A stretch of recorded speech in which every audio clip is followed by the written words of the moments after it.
Hey everybody, what's up? Aaron here, Question Period Canada. How are you today?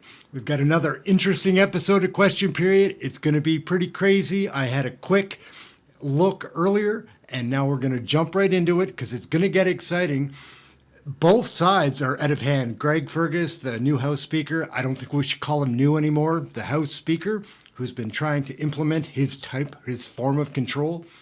It's been rough. It gets out of hand today on the Liberal side. So that's interesting, because they should be listening to their House Speaker. It's very interesting. We're jumping straight into it. And we're up. Here we go. Oral questions, questions orales. Andrew Scheer is up to bat first, it looks like. All right. The Prime Minister's mini-budget was full of bad news for Canadians. Rent up, taxes up, prices up, and interest rates up to fight the inflation his deficits caused. In fact, Scotiabank said that their mortgage rates would be 2 full percentage points lower if the government could just control its spending. That would be the difference for hundreds of thousands of Canadians between losing their home and being able to renew their mortgage. So, does the government realize that time is running out, and will they end their deficit spending so that Canadians can keep their homes? Time's up, baby. Andrew Scheer has the craziest dimples, and it's sort of psycho-wise. It's interesting. The official opposition and his MPs are simply not worth the risk. He and his MPs voted against the Canada-Ukraine free trade deal. Why, Mr. Speaker? They made a brutal political calculation that they would have more support from their far-right base here in Canada and in Russia and their friends in the United States than if they would abandon Ukrainians. Cold, calculated, cruel. Behold, Mr. Speaker, the new Conservative Party and their MPs. What a disgrace. Randy's firing off. The honourable member from Regina Capel.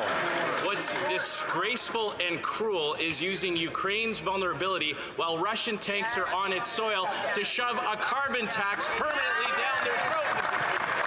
And don't be fooled by their phony outrage. They are desperate to talk about anything except for their terrible budget. That's because not only are workers' paychecks going to pay higher prices and interest rates, but now their tax dollars are going to pay higher interest payments on the national debt. In fact, next year, the government will spend more on that national debt than on healthcare and the armed forces. When will the government stop their deficits so we can pay doctors and nurses and soldiers instead of bankers and bondholders?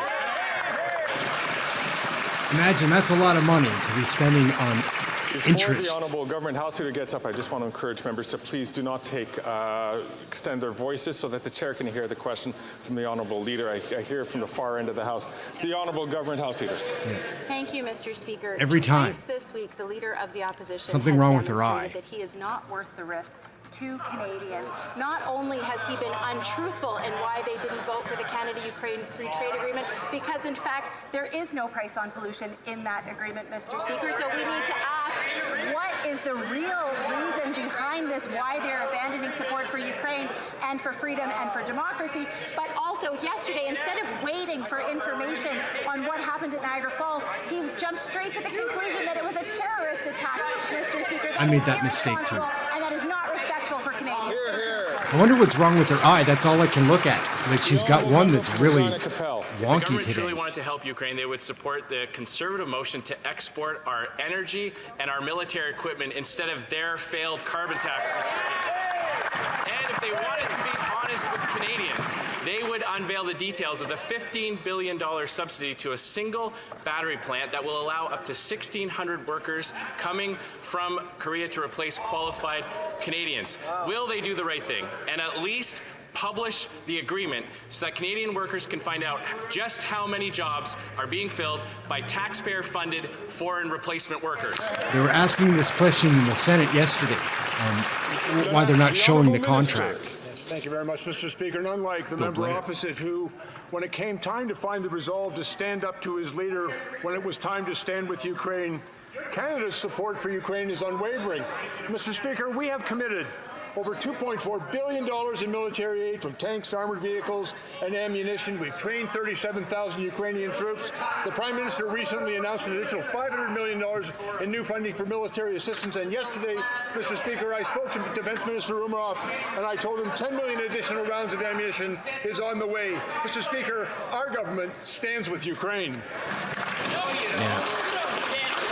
I'm curious to know how all Canadians feel The about Honourable Member for the Louis Ukraine Saint-Laurent. situation. Mr. Speaker, one Gerard. thing is very clear. After 8 years of this Liberal government, it's just not worth the cost. It's not helping Canadian families. The economic update shows very clearly that our public finances are in a terrible state. Earlier, I was listening to the Minister of Defense. Well, with this government, does he know that we'll spend twice as much on the debt as on the army? And twice as much on the debt as in our health transfers? That's unacceptable for a G7 country. When will this government realize that it's messed everything up over the last 8 years? It's a lot of money to be spending on debt. The Minister of Innovation. I Mr. tell these Speaker, conservatives, Canadians Mr. know Speaker. that the Conservatives voted against Ukraine. Looks like Ren from Ren and Stimpy. They voted against the Canada-Ukraine Free Trade Agreement.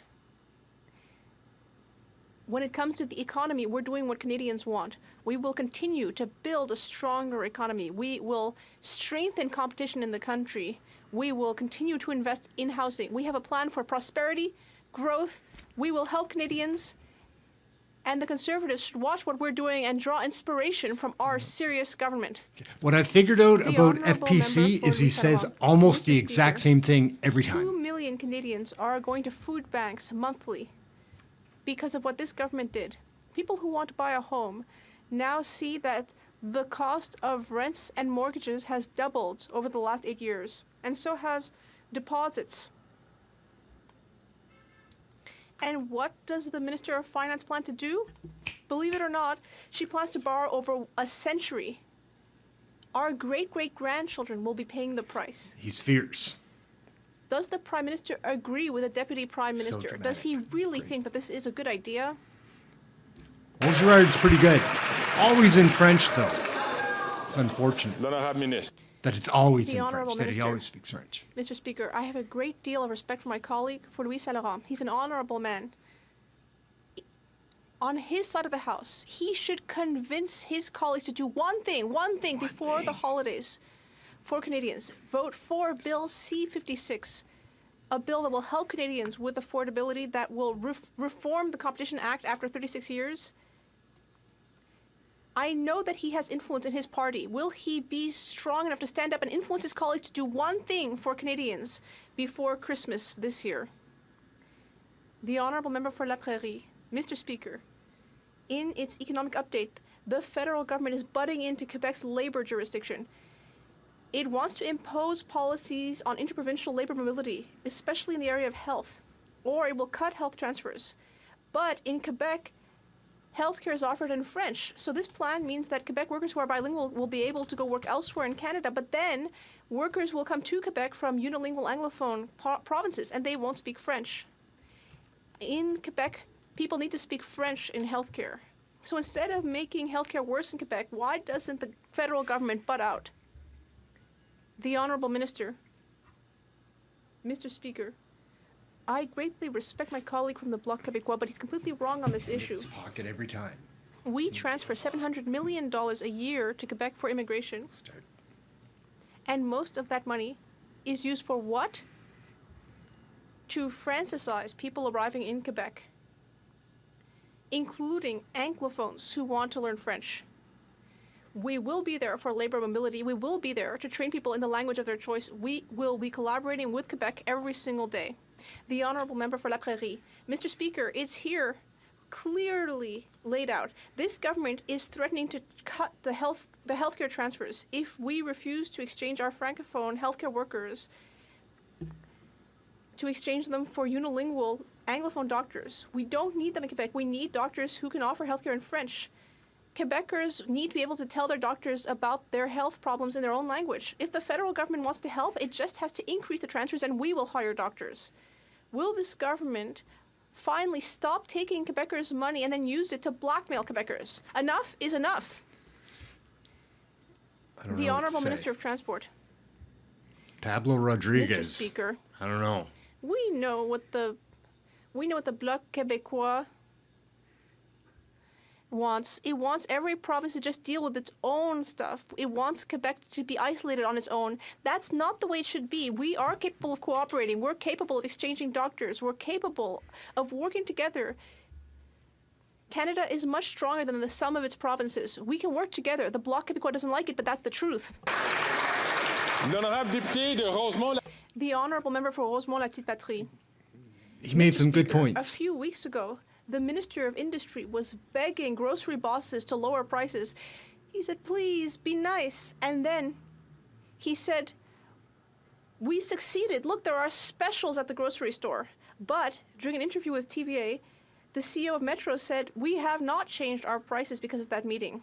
Since the meeting, nothing has changed. In fact, the only special was on turkey because it was Thanksgiving. So who's the real turkey here? Is it consumers who are paying high prices, or is it the Minister of Industry?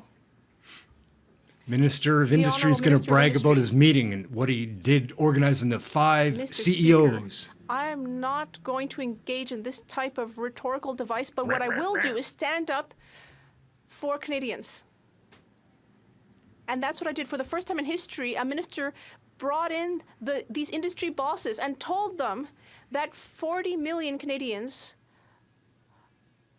are extremely upset with these higher prices, and they need to help us stabilize these prices. So if my colleague wants to do anything for Canadians and give them a Christmas gift, then my colleague should convince his colleagues to vote for C-56 so that we can stabilize prices and increase competitiveness and fight for Canadians, Mr. Speaker. I got a feeling we'll be seeing a little bit more of FPC today. You know, I almost feel a little bit sorry for the minister. He made such a big deal out of his meeting with the grocery CEOs, and now Metro has admitted that it had zero impact on food prices. And Mr. Speaker, any Canadian who's been watching food prices soar could have told the Liberal government that. Instead of standing up to CEOs, the minister has danced around price gouging for 2 years. The Liberal plan isn't working. With the holidays coming, prices are only going to get worse. So will the government support the NDP's bill to lower food prices and end the gouging? The coalition's got to go, everybody. Like, there's an NDP MP throwing mud at the Liberal Party, and they could end will not this. stand with the government where we're standing up for Canadians, Mr. Speaker. I remember an NDP party, Mr. Speaker, that would stand for consumer, that would stand for Canadian, that would stand for our country, Mr. Speaker. I enjoyed the member, instead of criticizing, join us, Mr. Speaker. Fight for Canadian. Express the outrage of millions of Canadians. That's what we did, Mr. Speaker. That's what we will continue to do. And I He's a hand in his hope he's going to pocket vote guy for sometimes, C-56 too. to make sure that we have more competition in this country. Before I proceed to the member from Calgary Forest Lawn, I just want to ask the member from Brantford. Raj is up next. To only use his voice when he does take his time. The honourable member from Calgary Forest Lawn.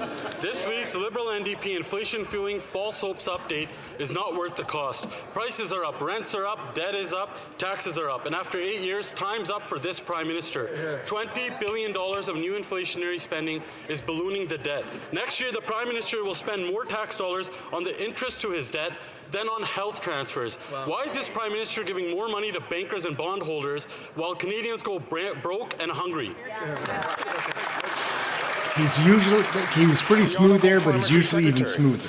Mr. Speaker, Oh, no. I thank the member opposite for his question because it gives me an opportunity to let him know what's up. What's up in this country is home construction, Mr. Speaker. Our fall economic statement has indicated that we are building more homes from coast to coast to coast right across this great country because that's what Canadians need right now, Mr. Speaker. It also contains important measures that will strengthen competition in this country and help stabilize prices. What's down, Mr. Speaker, is inflation in Canada.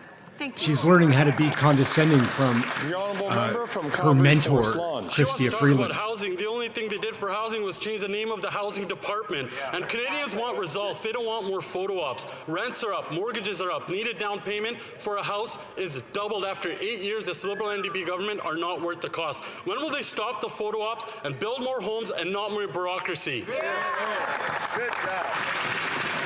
The Honourable Minister for Housing, Communities and Infrastructure. Mr. Speaker, it's fascinating. It's clear the honourable member hasn't actually read the document when he seems to have missed $15 billion in low-cost loans that's going to get Canada building. He missed a $1 billion investment to keep affordable housing going. He missed the fact that we're cracking down on short-term rentals to release tens of thousands of homes to increase supply. When I actually look at their plan, Mr. Speaker, they want to raise taxes on home builders by putting the GST back on. They want to cut funding for cities that build homes through the Housing Accelerator Fund, and they want to add layers of bureaucracy to do it. We're going to do what it takes to get more homes built. I invite the Conservatives to join us. The honourable member from Simcoe North. Mr. Speaker, after 8 years of this Liberal government, everything's up. Mortgages are up, rent payments are up, inflation is up, groceries are up, taxes are up. And yet, the Bank of Canada has asked for help in keeping inflation down. They've asked for governments to limit their spending growth to 2.5% each year. Except guess what this government just announced? An increase in growth of spending of over 5% for next year. Is the minister trying to make misery go up for Canadians too? Yes, he is. It's a good line, trying to make misery go up. The honourable parliamentary secretary. Mr. Speaker, I can hardly believe that the Conservatives are talking about taxes. We reduced taxes for middle-class Canadians on 2 occasions, Mr. Speaker, and the entire Conservative caucus, every single Conservative member, voted against lowering taxes for the Canadians that needed it most, Mr. Speaker. The fall economic statement that we put forward this week shows the strong fundamentals of our fiscal frame, Mr. Speaker. We have the lowest deficit among all G7 countries, and we will have the highest growth in 2024 among all G7 countries, Mr. Speaker. We are proud of our record. We are continuing to be there for Canadians. Thank you. Thank you. Thank you. She's one of the only people that say thank you. Mr. Speaker, this government's record is inflationary deficits driving up the cost of living. In fact, 1 year ago, the finance minister stood in the House and presented a plan that would balance the budget in 2027. When asked whether that was by mistake or by design, the minister took great boastfulness in saying it was deliberate and by design. Except now we learn the budget will be balanced in the year never. So does the government actually have a plan to ever balance the budget and bring down inflationary deficits so Canadians can keep their homes? The honourable minister for innovation. Mr. Speaker, you know what's up, Mr. Speaker? It's our ranking in the world, Mr. Speaker. You know what's up is the number of jobs that we've created in this country. You know what's up, Mr. Speaker, is the prosperity in this country. Mr. Speaker, we rank 3rd in the world now for foreign direct investment, Mr. Speaker.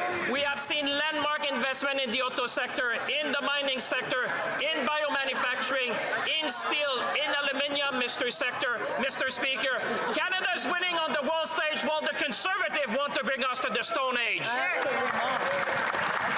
The honourable member from Lethbridge. Here we go. Rachel Thomas. Government, we know that prices are up, rent is up, we know that mortgage rates are up and taxes are up, and we know that Canadians are fed up with this current government. Just this week, this government chose to spend an additional $20 billion, which goes towards our overall national debt load, which means that now, just interest, will cost Canadians $51 billion per year. Imagine that. That's enough to build 25 new hospitals and a whole host of new doctors. Imagine the difference that would make for Canadians. So why is the Prime Minister choosing to support wealthy bankers instead of the healthcare needs of Canadians? The honourable parliamentary secretary. Mr. Speaker, when we unveiled our plan to build more homes across this country faster, the Conservative leader called that disgusting. When the Conservatives talk about the spending that they would cut, they're talking about removing supports that Canadians need. They're talking about taking away the benefits that Canadians rely on, benefits for seniors, benefits for family, benefits for people who need it most, Mr. Speaker. The plan of austerity that the Conservatives are proposing is not worth the risk. Yep, chop. The honourable member from Lethbridge. The member didn't respond to my question, so perhaps she didn't understand it. I'll put it forward again. $51 billion is spent every single year just on interest towards our national debt. $51 billion. That's enough to build more than 25 brand new hospitals and a whole host of new doctors. It's twice as much as what this government is willing to spend on our national defense. The men and women who wear a uniform and protect our front lines. Are they not worth more than the out-of-control spending spree that this government selfishly takes upon itself? Good job. The Honourable Minister for Health. Well, here's the inconvenient truth, Mr. Speaker, that in order for the party opposite to do what they're talking about, that they would have to cut massively into every aspect of the federal government. And so I asked him, she talks about healthcare, where we're making historic investments right now to ensure that the healthcare system is public and there for Canadians. And when we heard about common sense conservatives in Ontario, we saw a direct attack against public healthcare. So will they cut dental care? Will they cut the transfers? Will they cut the critical supports that are there in healthcare and promotion? Exactly what kind of cuts are they going to do? The Honourable Member for Lac-Saint-Jean. Mr. Speaker, asylum requests are a federal responsibility, and that's why Quebec wants to be reimbursed for the services we offer asylum seekers, like housing and social services, but the federal government is refusing to pay. The immigration minister said yesterday that we don't just have $400 million lying around. Well, first of all, it's actually $460 million. But also, Quebec actually did manage to find that money in order to help asylum seekers. And so the minister is going to have to find it too, somewhere. Will he pay back Quebec for these services? The Honourable Minister of Immigration. Thank you, Mr. Speaker. This relationship is a two-way street. We received the letter. And yes, this is an area of shared jurisdiction, actually. It's shared with the Quebec and the provinces and territories. We sent $600 million to Quebec under the Quebec-Canada Agreement. This is a fund that grows year after year, and Quebec needs to take on its own responsibility. We are ready to sit down to negotiate about it with our respective finance ministers. The Honourable Member. Fine-looking fellow. Well, in the Constitution, asylum requests are federal jurisdiction. And then in addition, this government is not just not paying, it's also not offering services. It's always the same thing with these Liberals. They say they defend asylum seekers, but actually they only want to make a bunch of pretty speeches. But when the rubber hits the road, they're not there to help. No services, no money. Quebec is giving asylum seekers the services they need. Will the federal government do its one job, which is to pay back Quebec? The Honourable Minister of Immigration. Big smile from Ronald. Well, I am not going to take lessons on the Constitution from the Bloc Québécois, Mr. Speaker. Last year, we gave Quebec $700 million under the Canada-Quebec Agreement. We gave them more money this year. In fact, we even gave them more, and we didn't ask them to pay it back. I'm only asking for a reasonable discussion between our respective finance ministers. Let's sit down, let's negotiate, and let's have a mature discussion. The Honourable Member for Lac-Saint-Jean. Well, speaking of mature discussions, let me quote the Quebec Minister for Canadian Relations, who said that the federal government policy is, we decide, you pay. Yes, I will boast that we are the most generous country in the world. We'll take all the world's problems here, but Quebecers will pay. No, that makes no sense and is not a responsible policy. That was the Quebec Minister speaking. Yes. Quebec is welcoming and generous towards asylum seekers. It just needs the money to keep on being generous. When will the federal government finally pay Quebec back? The Honourable Minister of Immigration. Same question, same answer, Mr. Speaker. In addition to the social transfers, which are sent out to all of the provinces as a flat payment, we are offering more and more money to Quebec every year under the Canada-Quebec Agreement.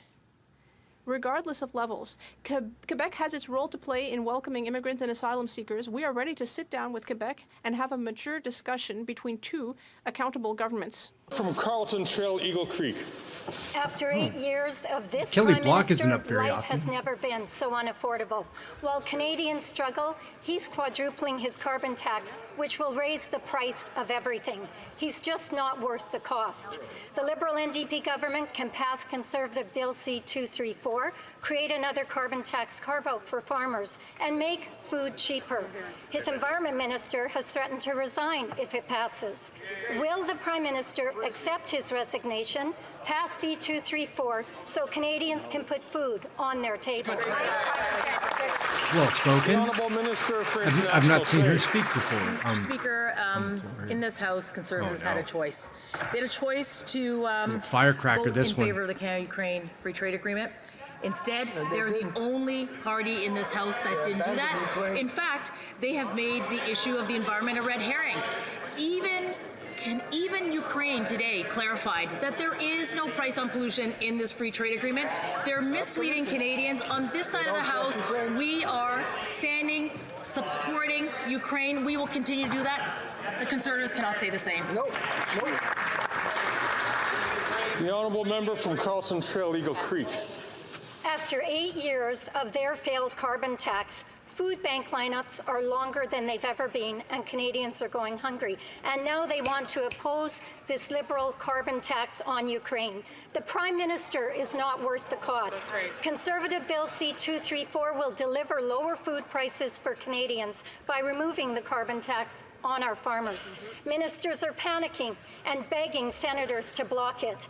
Will the Prime Minister tell his ministers to back off, put Canadians first, and let his appointed senators pass C-234 so Canadian families can feed themselves? The Honourable Government House Leader.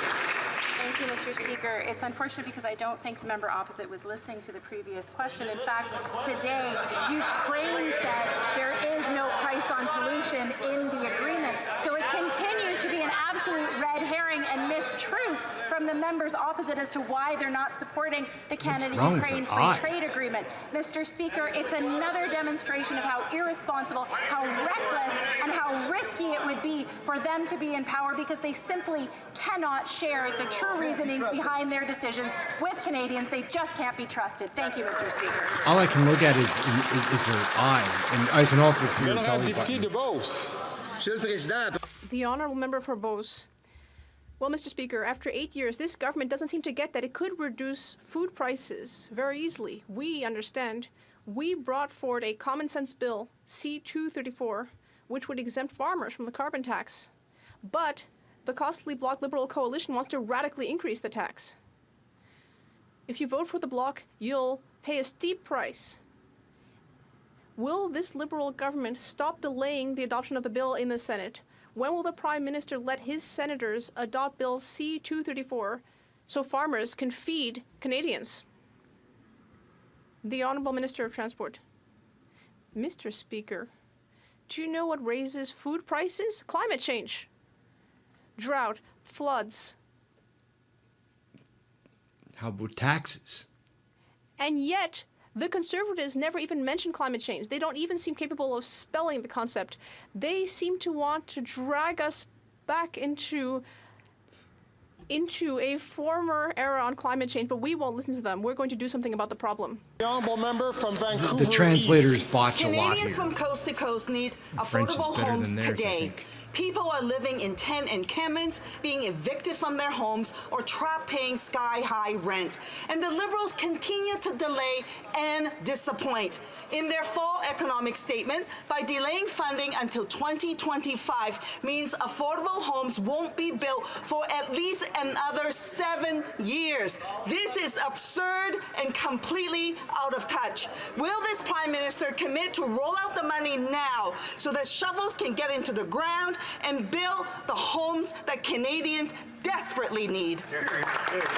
The Honourable Minister for Housing, Infrastructure and Communities. Mr. Speaker, I thank my honourable colleague for her question and for concern to continue to support people in need of housing urgently. I'm pleased to share with her that there are existing programs that have money that continue to support the construction of new homes, both in the market and for affordable housing for low-income families. What we've done in the fall economic statement is demonstrate our long-term commitment so people who are making decisions to go ahead with projects will apply for their building permits now, will get their designs done now, and I'm pleased to share that the Cooperative Housing Federation indicated the statement shows action from the federal government to support more non-market and affordable housing. They were pleased with the new investments, including $1 billion in affordable housing for co-op, non-profit, and social housing.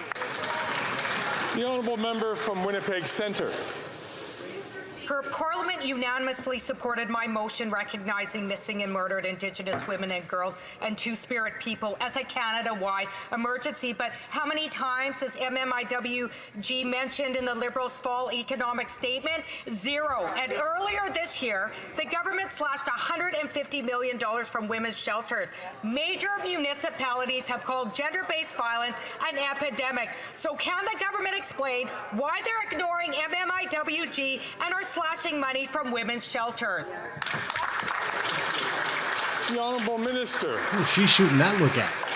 Thank you, Mr. Speaker, and I'd like to thank my colleague for her ongoing advocacy. Gary looks a little shaky today. Addressing the ongoing violence against Indigenous women, girls, and 2S LGBTQI+ people is a whole-of-government approach which requires living up to our moral obligations as a country and the calls for justice. That's why in Budget 2023, we've invested $125 million to implement the National Action Plan for MMIWG to ensure accountability by establishing an oversight mechanism and support the National Family and Survivor Circle. We will continue to work with families to ensure we address the issues of missing and murdered Indigenous women and girls, Mr. Speaker. Thank you. The Honourable Member from Etobicoke Centre. Mr. Speaker, it is clear that the Conservative Party under this leader does not support Ukraine.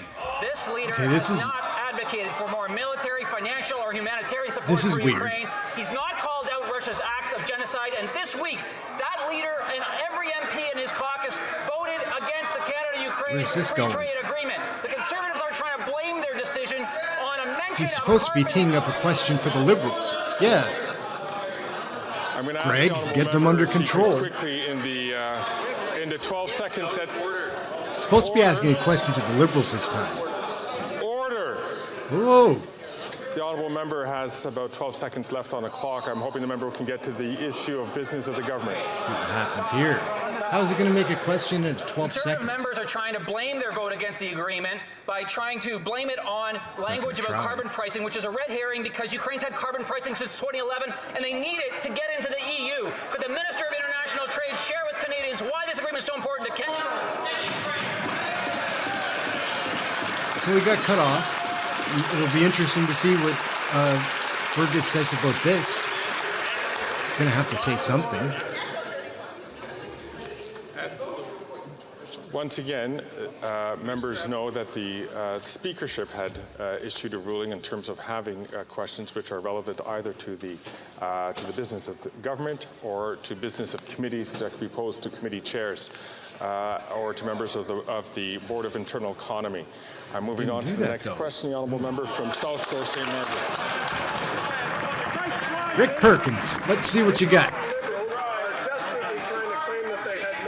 But to allow 1,600 taxpayer-funded foreign replacement workers come to Canada to work at the new battery plant in Windsor. The $15 billion taxpayer subsidy means that each family in Canada is paying $1,000 to subsidize these foreign replacement workers. After 8 years, this Prime Minister's not worth the cost. Will the Prime Minister release the contract to prove taxpayer-funded foreign replacement workers are banned?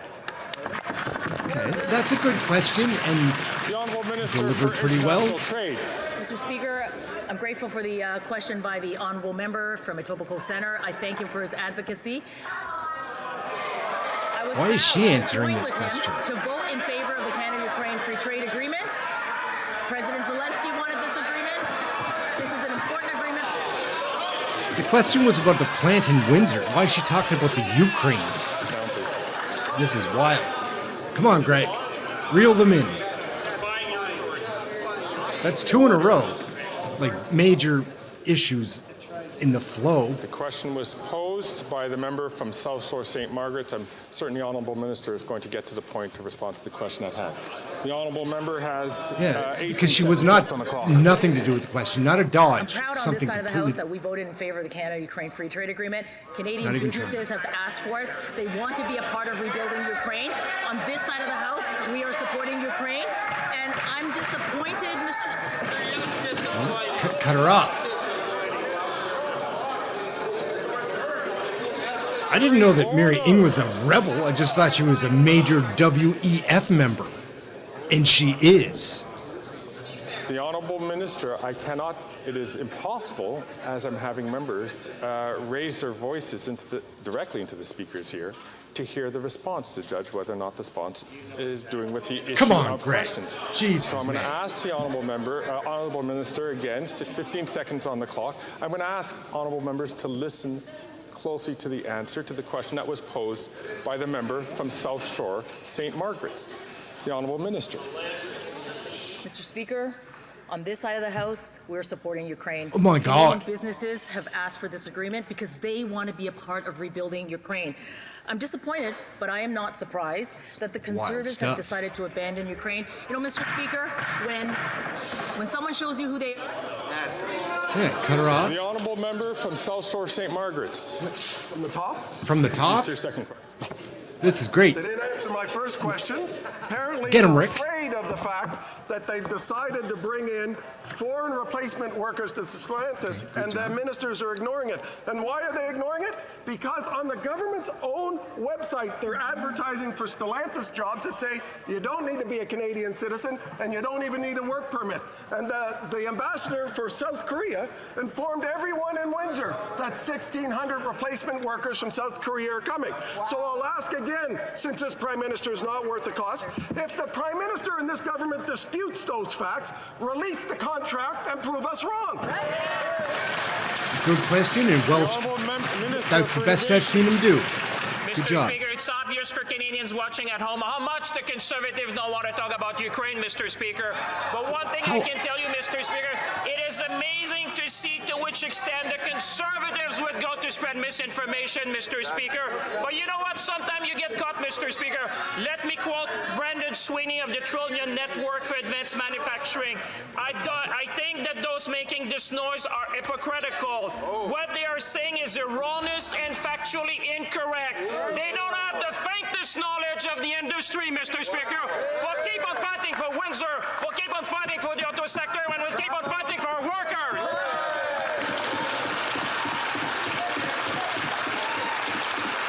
He touched on the question a little bit, but I can't believe what just happened. That was wild.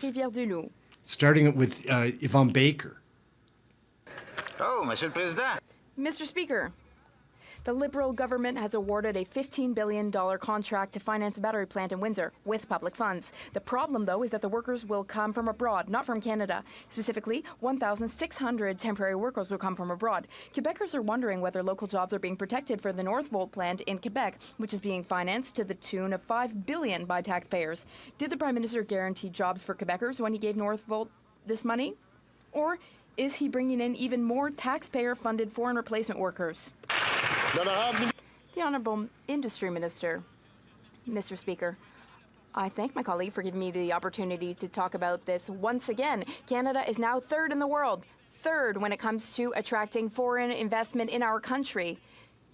Mr. Speaker, we have made record investments in the auto industry, and we also have investments in mining and in biomanufacturing, as well as in aluminum and steel. Mr. Speaker, if there's one thing that's very clear, it's that we have a plan for prosperity. We have a plan for Canada. We have a plan for growth, Mr. Speaker. The Honourable Member for Montmagny-Lillé, Kamouraska, Rivière-du-Loup. Mr. Speaker, if what we're saying is misinformation, as the Liberals claim, then they should explain why the government is posting jobs for candidates who are bilingual in English and Korean. That's a good question. My information comes directly from the Windsor Police. The Windsor Police received a visit from the South Korean ambassador to organize the arrival of 1,600 Korean workers, Mr. Speaker. So after 8 years of this government, can they for once be transparent and make this contract public? The Honourable Minister. Mr. Speaker, Conservatives don't like to let facts interrupt what they want to say.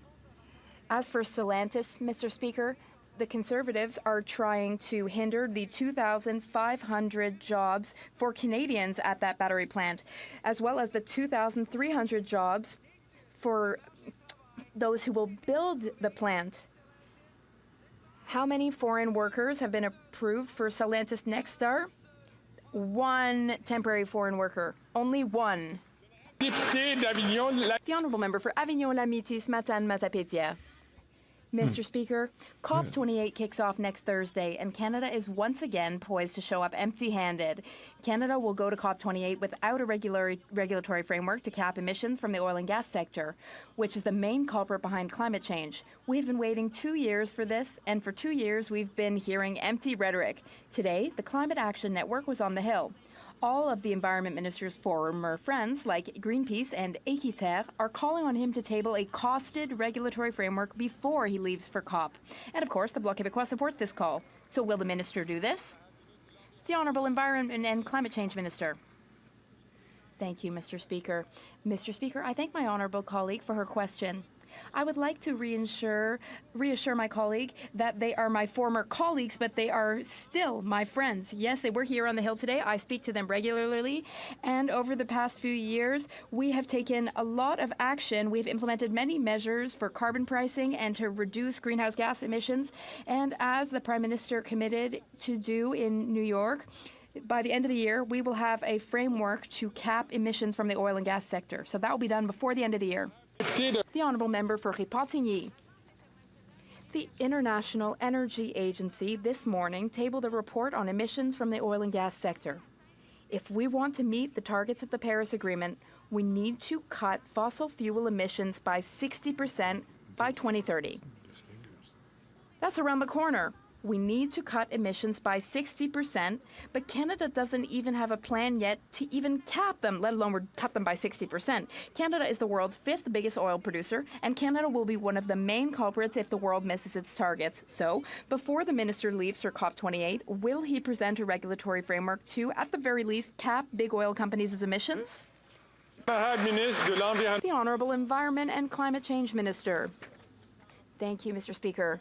In addition to what I just said, I would like to remind my honourable colleague that we have a plan to fight climate change, and our plan is lauded by HOOKY, by Greenpeace, by Environmental Defence, by the David Suzuki Foundation, too.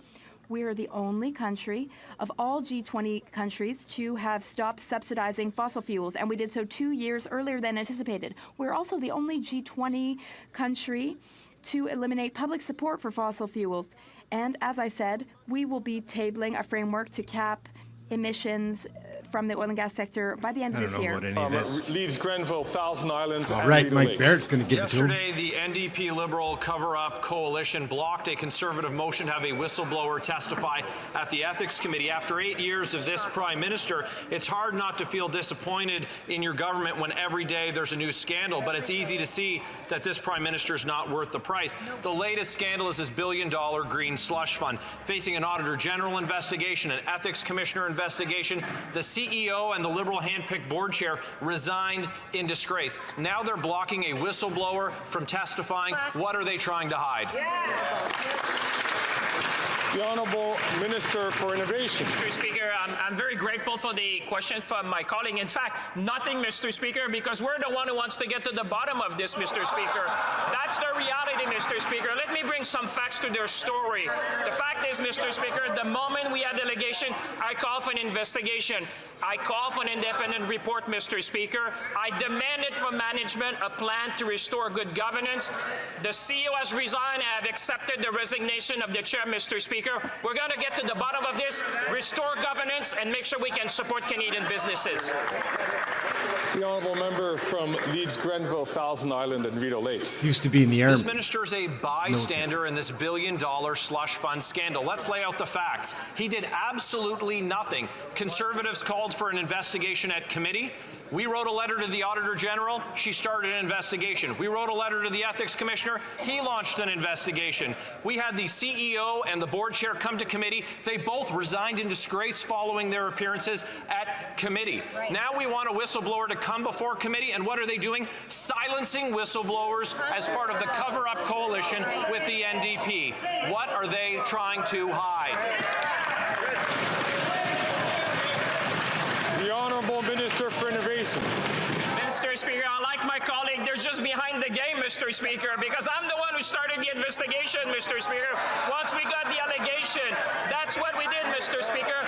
The record speaks for itself, Mr. Speaker. But I know that my conservative friends, they want nothing regarding to facts, Mr. Speaker. They like to have their theory, they like to have their story, but they're not entitled to their own facts, Mr. Speaker. We're going to get to the bottom of this. We're going to restore governance, and we're going to keep helping Canadian SMEs, Mr. Speaker. The honourable member from Battle River Crowfoot. Mr. Speaker, while Conservatives are working overtime to expose Liberal corruption, Liberal and NDP backbenchers and even a former minister are doing everything they can at committee to cover up scandals, silence whistleblowers, and shut down investigations. Can the Prime Minister tell us whether the coalition deal he signed behind closed doors with the Socialist NDP includes requiring the NDP member from Hamilton Centre to vote to cover up the corruption we are seeing with the Prime Minister's billion-dollar green slush fund? The Honourable Government House Leader.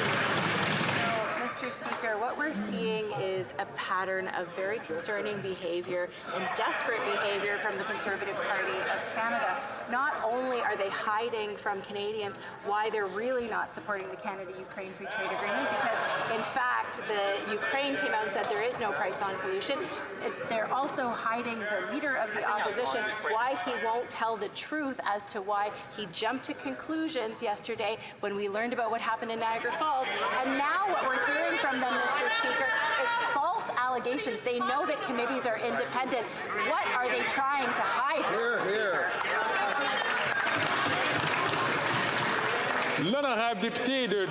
The Honourable Member for Ottawa-Vanier. Thank you, Mr. Speaker.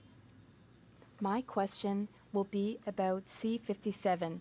Russia's invasion of Ukraine has cost thousands of lives and continues to threaten the stability of the whole region and of the world. This, though unfortunately, the Leader of the Opposition and Conservative MPs voted against the Canada-Ukraine Free Trade Agreement. And this is a free trade agreement that the President of Ukraine said very clearly would serve as a foundation for rebuilding Ukraine. The Conservatives turned their back on Ukraine and on democracy, all for rhetoric. So here's my question for the Minister of Finance. Can she reiterate Canada's strong, unconditional support? The Minister of Foreign Affairs. Thank you, Mr. Speaker. Mr. Speaker, currently, Ukrainians are fighting for their freedom and for ours. They are fighting for it on the battlefields in Ukraine. They're not fighting for my freedom at all. We've all seen this. I saw them in Ukraine. They are strong, they are brave, and they are ready to make the ultimate sacrifice. They came to us. They sought us out and asked us to negotiate a free trade agreement. We are the first G7 country to reach a free trade agreement with them. To vote against this agreement, as the Conservatives are doing, is to let Ukrainians down and to, in fact, support Russia. Mr. Speaker, after 8 years, this Prime Minister has done nothing but recklessly spend. Not only was $54 million rushed into the poorly functioning Arrive scam app, but 11 million taxpayer dollars given to a so-called consulting company employing 2 people working out of their basements doing absolutely no work. Talk about hitting the taxpayer lottery. It is beyond clear that the NDP Liberal government is simply not worth the cost. The question is simple. Which minister was responsible for this costly hiring? Get up. It's funny. The Honourable Minister. I don't want to disappoint my colleague across the aisle, but no minister was responsible for those contracting practices. Those contracting practices were done by public servants. And Mr. Speaker, we have said if committees want to look into these issues, we welcome that examination. The Border Services Agency, when they uncovered irregularities, called for an independent audit and referred the files to the appropriate authorities. That's what a responsible government does, in spite of some of the silly questions from the other side. Dominique LeBlanc doesn't usually get Canadians want these too fired up. He questions was asked of this there. ethically and morally challenged government. Public officials were caught lying, insiders who became millionaires through the Arise scam caught lying. It's time for honesty and clarity in this House. For weeks we've heard the same talking points from this minister, no action. No one's been charged, no one's been fired. So once again, will the minister responsible for this fiasco that the RCMP is investigating please stand up? Hear, hear.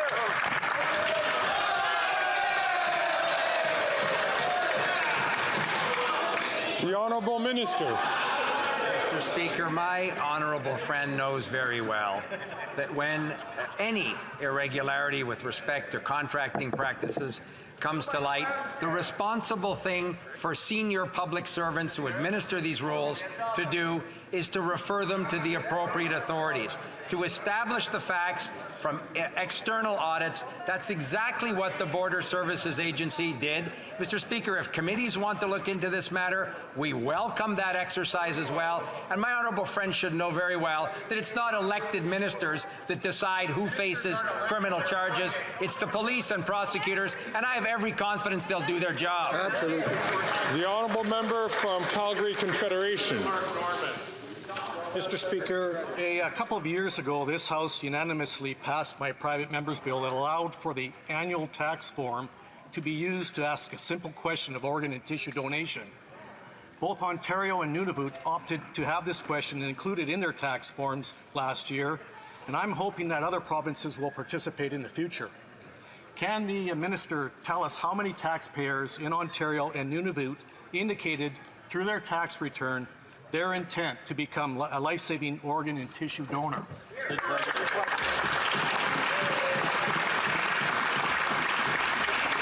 Honourable Minister. Merci, Monsieur le Président. Thank you, Mr. Speaker. The Confederation has worked hard to help Canadians waiting for a transplant. I was happy to support his bill along with members from all parties. It shows we can do great things when we work together. The impact of this change is significant, and I'm pleased to tell you it has been very successful already. The most recent numbers we have indicate that 2.45 million people used their tax return to indicate they want to be a donor. This is very promising. Thank you, Mr. Speaker.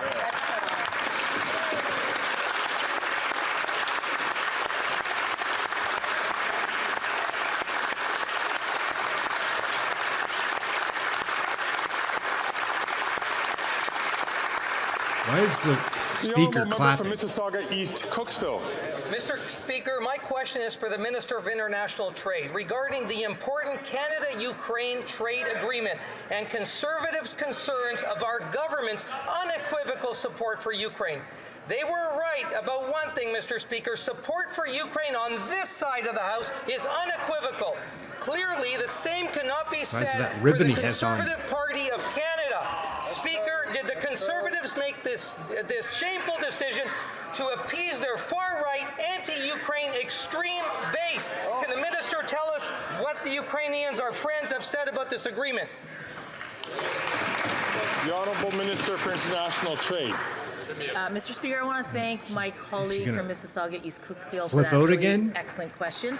President Zelensky himself asked for Canada to negotiate a progressive, strong, excellent free trade agreement. We've modernized it and we've done that.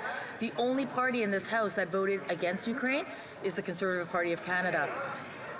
I want to say that on this side of the House, we stand with Ukraine in what we say, in what we do, and certainly in how we vote. This side has voted for Ukraine. The Honourable Member from Churchill, Kiwatanuk-Aski. Mr. Speaker, we now have an accurate picture of the infrastructure gap facing First Nations, and the numbers are truly vile. $350 billion. This is First Nations like Shamattawa facing a housing crisis. It's the long-term boil water advisory in Pucketawagan and 27 other First Nations. It's crumbling schools like the one in Tatasquiac Cree Nation. It's the forced isolation of communities like Wasagamak and Pungasi who desperately need an airport. It's unacceptable, but what's this government's solution? Cuts to Indigenous services. Why are the Liberals punishing First Nations for Liberal failures? The Honourable Parliamentary Secretary. Thank you, Mr. Speaker, and I thank my honourable colleague for that very important question, and I really appreciate her passion in this matter. I'm proud to be part of a government that's done more than any other to close the infrastructure gap, and we're investing and working with First Nations, Métis, and Inuit to build healthy, resilient, and prosperous communities for the long term. That's why we're supporting over 9,000 infrastructure projects, including the Indigenous-led Waterway Power, which is connecting 17 diesel-independent First Nations communities to the Ontario power grid. We're going to continue following Indigenous leadership to address the infrastructure priorities from coast to coast to coast. We know there's more work that needs to be done. We're committed to building this work with First Nations, Inuit, and Métis partners. The Honourable Member from Kitchener Centre. Mr. Speaker, while a 4-day pause is delayed by a day, Israel has only intensified its bombing of the Gaza Strip. For 6 weeks now, this government has been unequivocal in demanding hostages be returned, as they should. Yet they can't even seem to bring themselves to say the word ceasefire. An estimated 5,500 children have now died in the Gaza Strip alone in recent weeks. And so I ask again, how many children need to die until this government's going to call for a ceasefire? The Honourable Minister for Global Affairs. Of course, we condemn the October 7 terrorist attack by Hamas. And of course, we're extremely preoccupied with what is happening in Gaza. I've said it many times. This is one of the worst places, if not the worst place, to live in the world, and too many women and children have died. And that's why we welcome the humanitarian pause that will be happening starting tomorrow, that has been agreed between Israel and Hamas and brokered by Qatar. And of course, we'll continue to support the fact that Canadians need to get out of Gaza, civilians must be protected, humanitarian aid must go in, and hostages need to be released. Good job. And that brings us to the end of question period. Nice. I would like to bring to members' attention. That pretty much wraps up the show for this evening. Another interesting question period. Time's up. What's up? Time's up. I don't know. Like and subscribe. I'm Aaron. This is Question Period Canada. We'll be back. Have a good evening. Thank you for watching.